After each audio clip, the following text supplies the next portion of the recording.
দেবী হুমায়ুন আহমেদ পর্ব ৪। পাঠ করছি দেলোয়ার সৌরভ। নীলু ২ বার বিজ্ঞাপনটা পড়ল। বেশ একটা মজার বিজ্ঞাপন। কেউ কি আসবেন? আমি একজন নিঃসঙ্গ মানুষ। স্ত্রীর মৃত্যুর পর একা জীবন যাপন করছি। সময় আর কাটে না। আমার দীর্ঘ দিবস ও দীর্ঘ রজনীর নিঃসঙ্গতা কাটাতে কেউ আমাকে ২ লাইন লিখবেন? GPO box number ৭৩।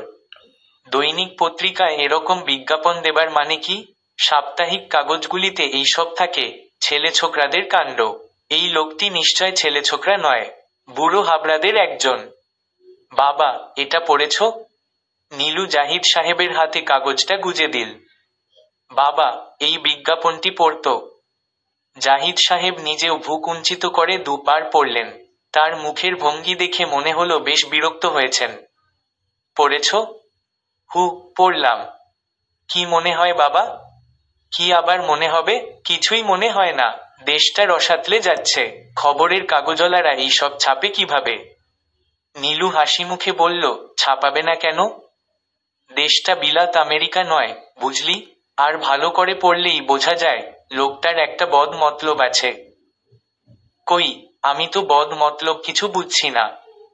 জাহিদ সাহেব গম্ভীর হয়ে বললেন, দেখিস, তুই আবার চিঠি লিখে বসবি না। নীলু মুখ নিচু করে হাসল। হাসছিস কেন? এমনি হাসছি। চিঠি লিখবার কথা ভাবছিস না তো মনে মনে? উহু। নীলু মুখে উহু বললেও মনে মনে ঠিক করে ফেলল, গুছিয়ে একটা চিঠি লিখবে। দেখা যাক না কি হয়। কি লেখে লোকটি? রাতে ঘুমুতে যাওয়ার আগে সে সত্যি একটা চিঠি লিখে ফেলল। মোটামুটি বেশ দীর্ঘ চিঠি। জনাব, আপনার বিজ্ঞাপনটি পড়লাম, লিখলাম কয়েক লাইন। এতে কি আপনার নিঃসঙ্গতা কাটবে? আমার বয়স ১৮। আমি ঢাকা বিশ্ববিদ্যালয়ের ছাত্রী। আমরা ২ বোন। আমার ছোট বোনটির নাম বিলু। সে হলিক্রস কলেজে পড়ে। আমরা ২ বোনই খুব সুন্দরী। এই যা, এটা আপনাকে লেখা ঠিক হলো না, তাই না? নাকি সুন্দরী মেয়েদের চিঠি পেলে আপনার নিঃসঙ্গতা আরো দ্রুত কাটবে? নীলু চিঠিটি লিখেই তার মনে হলো যে, এরকম লেখাটা ঠিক হচ্ছে না। চিঠির মধ্যে একটা বড় মিথ্যা আছে। সে সুন্দরী নয়। বিলুর জন্যে কথাটা ঠিক, তার জন্যে নয়। নীলু ছোট্ট একটি নিঃশ্বাস ফেলে দ্বিতীয় চিঠিটি লিখল। জনাব, আমার নাম নীলু, আমার বয়স ২০। আপনার নিঃসঙ্গতা কাটাবার জন্যে আপনাকে লিখছি। কিন্তু চিঠিতে কি কারো নিঃসঙ্গতা কাটে? আপনার বয়স কত, এটা দয়া করে জানাবেন। নীলু দ্বিতীয় চিঠিটিও তার পছন্দ হলো না। তার মনে হলো, সে যেন কিছুতেই গুছিয়ে আসল জিনিসটি লিখতে পারছে না। রাতে শুয়ে শুয়ে তার মনে হলো, হঠাৎ করে সে এত ব্যস্ত হয়ে পড়েছে কেন? চিঠি লেখারই বা কি দরকার? সে নিজেও কি খুব নিঃসঙ্গ? হয়তো বা। এই বাড়িতে আর ২টি মাত্র প্রাণী, বিলু আর বাবা। বাবা দিন রাত নিজের ঘরেই থাকেন। মাসের প্রথম দিকের কয়েকটা দিন বাড়ি ভাড়ার টাকা আদায়ের জন্যে অল্প যা নড়াচড়া করেন। তারপর আবার নিজের ঘরেই বন্দি। আর বিলু তো আছে তার অসংখ্য বন্ধু বান্ধব নিয়ে। শুধু মেয়ে বন্ধু নয়, তার আবার অনেক ছেলে বন্ধুও আছে। মহানন্দে আছে বিলু, তবে সে একটু বাড়াবাড়ি করছে। কাল তার কাছে একটি ছেলে এসেছিল, সে রাত ৮টা পর্যন্ত ছিল। এই সব ভালো নয়। নীলু উকি দিয়ে দেখেছে, ছেলেটি ফরফর করে সিগারেট টানছে, হাত নেড়ে নেড়ে খুব কথা বলছে। আর বালু হাসতে হাসতে ভেঙে পড়ছে। ভাত খাওয়ার সময় নীলু কিছু বলবে না করেও বলল, ছেলেটা কে রে? কোন ছেলে? ওই যে রাত ৮টা পর্যন্ত গল্প করলি। ও, সে তো রুবির ভাই। মহা চালবাজ। নিজেকে খুব বুদ্ধিমান ভাবে, আসলে মহা গাধা। বলতে বলতে খিলখিল করে হাসে বিলু। মহা গাধা হলে এতক্ষণ বসিয়ে রাখলি কেন? যেতে চাচ্ছিল না তো কি করব? বলতে বলতে বিলু আবার হাসল। বিলু এমন মেয়ে, যার ওপর কখনো রাগ করা যায় না। নীলু কখনো রাগ করতে পারে না। মাঝে মাঝে বাবা একটা কড়া কথা বলেন, তখন বিলু রাগ করে খাওয়া বন্ধ করে দেয়। সে এক মহা যন্ত্রণা। একবার রাগ করে সে পুরো ২ দিন দরজা বন্ধ করে বসেছিল। কত সাধাসাধি, কত অনুরোধ। শেষ পর্যন্ত মগবাজারের ছোট মামাকে আনতে হলো। ছোট মামা বিলুর খুব খাতিরের মানুষ। তার সব কথা সে শোনে। তিনি এসে যখন বললেন, দরজা না খুললে মা আমি কিন্তু আর আসবো না, এই আমার শেষ আশা, তখন দরজা খুলল। এরকম জেদি মেয়ে। নীলুর কোনো জেদ টেদ নেই। কালো এবং অসুন্দরী মেয়েদের জেদ কখনো থাকে না। এদের জীবন কাটাতে হয় একাকী। নীলু বাতি নিভিয়ে ঘুমুতে চেষ্টা করল। ছোটবেলায় বাতি নেভানোর সঙ্গে সঙ্গে তার ঘুম আসতো, এখন আর আসে না। অনেক রাত পর্যন্ত এপাশ ওপাশ করতে হয়। পাশের খাটে টেবিল ল্যাম্প জ্বালিয়ে চোখের ওপর একটা গল্পের বই ধরে আছে বিলু। অনেক রাত পর্যন্ত সে পড়বে। পড়তে পড়তে হঠাৎ একসময় ঘুমিয়ে পড়বে, বাতি নেভাবে না, মশারি ফেলবে না। নীলুকেই উঠে এসে বাতি নেভাতে হবে, মশারি ফেলতে হবে। বিলু ঘুমো, বাতি নেভা। একটু পরে ঘুমাবো। কি পড়ছিস? শীর্ষেন্দুর একটা বই। দারুণ। দিনে পড়িস? আলো চোখে লাগছে। দিনে আমার সময় কোথায়, তুমি ঘুমাও না। নীলু ঘুমাতে পারল না, শুয়ে শুয়ে তাকিয়ে রইল বিলুর দিকে। দিনে দিনে কি যে সুন্দর হচ্ছে মেয়েটা। একই বাবা মার দু মেয়ে, একজন এত সুন্দর আর অন্যজন এত অসুন্দর কেন? নীলু ছোট্ট একটা নিঃশ্বাস ফেলল। আপা? কি? দারুণ বই, তুমি পড়ে দেখ। প্রেমের? হ্যাঁ, প্রেমের হলেও খুব সিরিয়াস জিনিস। দারুণ। তাই নাকি? হু, একজন খুব রূপবতী মেয়ের গল্প। তোর মতো একজন? দূর, আমি আবার সুন্দর নাকি? আমাদের তিনতলার ভাড়াটের বউটির মতো বলতে পার। রানু নাম, দেখেছ? না তো, খুব সুন্দরী। ওরে বাপ, দারুণ। হেমা মালিনীর চেয়েও সুন্দরী। তুই মেয়েটিকে একবার আসতে বলিস তো আমাদের বাড়িতে, দেখব। বলবো, তুমি নিজে একবার গেলেই পার। মেয়েটা ভালো, কথাবার্তায় খুব ভদ্র। ওর বরকে দেখেছ, আনিস সাহেব?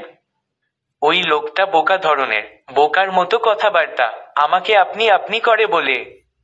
কলেজে পড়িস, তোকে আপনি বলবে না? ফ্রক পরা কাউকে এরকম একজন বুড়ো মানুষ আপনি বলবে নাকি? বুড়ো নাকি? 40-এর ওপর বয়স হবে। মেয়েটার বয়স কত? খুব কম, 14-15 হবে। বিলু বাতি নিভিয়ে দিল এবং নিমিষেই ঘুমিয়ে পড়ল। নীলু জেগে রইল অনেক রাত পর্যন্ত। কিছুতেই তার ঘুম এল না। ইদানিং তার ঘুম খুব কমে গেছে। রোজই মাঝরাত না হওয়া অবধি ঘুম আসে না। রানু চুলায় ভাত চড়িয়ে বসার ঘরে এসে দেখে বাড়িওয়ালার বড় মেয়েটি ঘরের ভেতর। না জিজ্ঞেস করেই ঢুকে পড়লাম ভাই। আমার নাম নীলু। আসুন, আসুন, আপনাকে আমি চিনি। আপনি বাড়িওয়ালার বড় মেয়ে। আজ ইউনিভার্সিটি যাননি? উহু, আজ ক্লাস নেই। আপনার সঙ্গে গল্প করতে এলাম। কি করছিলেন? ভাত রান্না করছি। চলুন, রান্নাঘরে গিয়ে বসি। বিলুর কাছ থেকে আপনার খুব প্রশংসা শুনি। বিলুর ধারণা, আপনি হচ্ছেন হেমা মালিনী। রানু অবাক হয়ে বলল, হেমা মালিনীটি কে? আছে একজন, সিনেমা করে। সবাই বলে খুব সুন্দর। আমার কাছে সুন্দর লাগে না, চেহারাটা অহংকারী। রানু মুখ টিপে হাসতে হাসতে বলল, সুন্দরী মেয়েরা তো অহংকারী হয়। আপনিও অহংকারী? রানু হাসতে হাসতে বলল, হ্যাঁ, কিন্তু আমাকে আপনি আপনি বলতে পারবেন না, তুমি করে বলতে হবে। নীলু লক্ষ্য করল মেয়েটি বেশ রোগা, কিন্তু সত্যিই রূপসী। সচরাচর দেখা যায় না। চোখ দুটি কপালের দিকে ওঠান, বলে দেবী প্রতিমার চোখের মতো লাগে। সমগ্র চেহারায় খুব সূক্ষ্ম হলেও কোথাও যেন একটি মূর্তি মূর্তি ভাব আছে। কি দেখছেন? তোমাকে দেখছি ভাই, তোমার চেহারায় একটা মূর্তি মূর্তি ভাব আছে। রানু মুখ কালো করে ফেলল। নীলু অবাক হয়ে বলল, ও কি, তুমি মনে হয় মন খারাপ করলে? না, মন খারাপ করব কেন? কিন্তু এমন মুখ কালো করলে কেন? আমি কিন্তু কমপ্লিমেন্ট হিসেবে তোমাকে বলেছি। তোমার মতো সুন্দরী মেয়ে আমি খুব বেশি দেখিনি। তবে একবার একটি বিহারি মেয়েকে দেখেছিলাম, আমার ছোট মামার বিয়েতে। অবশ্যই সে মেয়েটি তোমার মতো রোগা ছিল না, ওর স্বাস্থ্য বেশ ভালো ছিল। আপনি কি একটু চা খাবেন? তুমি আমাকে আপনি করে বলছো কেন? তোমার কি মনে হয় আমার বয়স অনেক বেশি? না, তা মনে হয় না। তুমিও আমাকে তুমি বলবে, আর তোমার যদি আপত্তি না থাকে, তাহলে আমি মাঝে মাঝে তোমার কাছে আসব। রানু চায়ের কাপ সাজাতে সাজাতে মৃদু স্বরে বলল, আমাকে মূর্তি মূর্তি লাগে, এটা বললে কেন? নীলু অবাক হয়ে বলল, এমনি বলেছি। টানা টানা চোখ তো, সেজন্যে। তুমি দেখি ভাই রাগ করেছ। একটা কারণ আছে নীলু, তোমাকে আমি একদিন সব বলবো, তাহলেই বুঝবে চায় কতটুকু চিনি খাও। 3 চামচ। নীলু অনেকক্ষণ বসল, কিন্তু কথাবার্তা আর তেমন জমল না। রানু কেমন যেন অন্যমনস্ক হয়ে পড়েছে, কিছুতেই মন লাগাতে পারছে না, সহজ হতে পারছে না। নীলু বেশ কয়েকবার অন্য প্রসঙ্গ আনতে চেষ্টা করল। ভাষা ভাষা জবাব দিল রানু, এবং একসময় হালকা স্বরে বলল, আমার একটা অসুখ আছে নীলু। কি অসুখ? মাঝে মাঝে আমি ভয় পাই। ভয় পাই মানে? রানু মাথা নিচু করে বলল, ছোটবেলায় একবার নদীতে গোসল করতে গিয়েছিলাম, তারপর থেকে এরকম হয়েছে।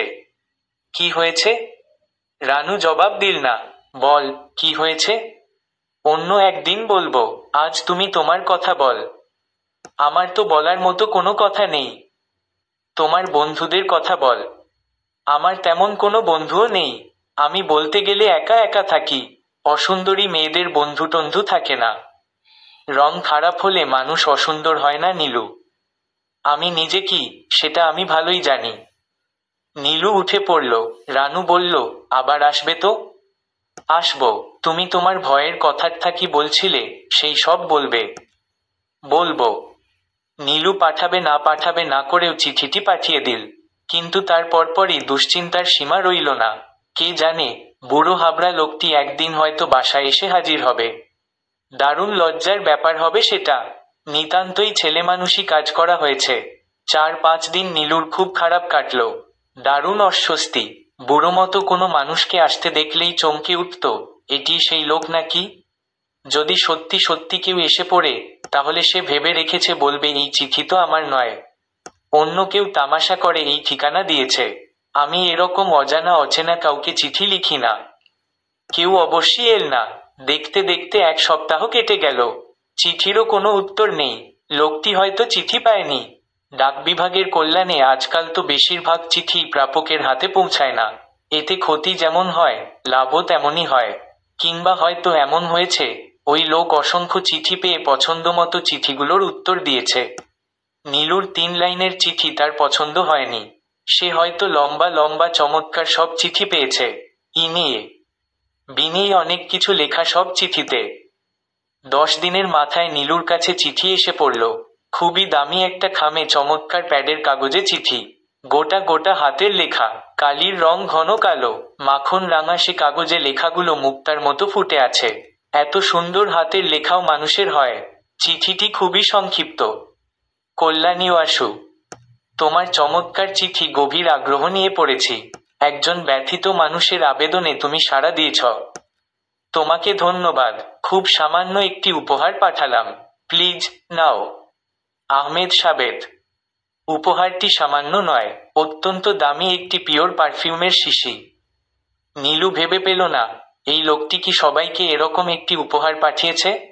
যারাই চিঠির জবাব দিয়েছে, তারাই পেয়েছে, কিন্তু তাও কি সম্ভব, নাকি নীলু একাই চিঠির জবাব দিয়েছে? নীলুর বড় লজ্জা করতে লাগলো।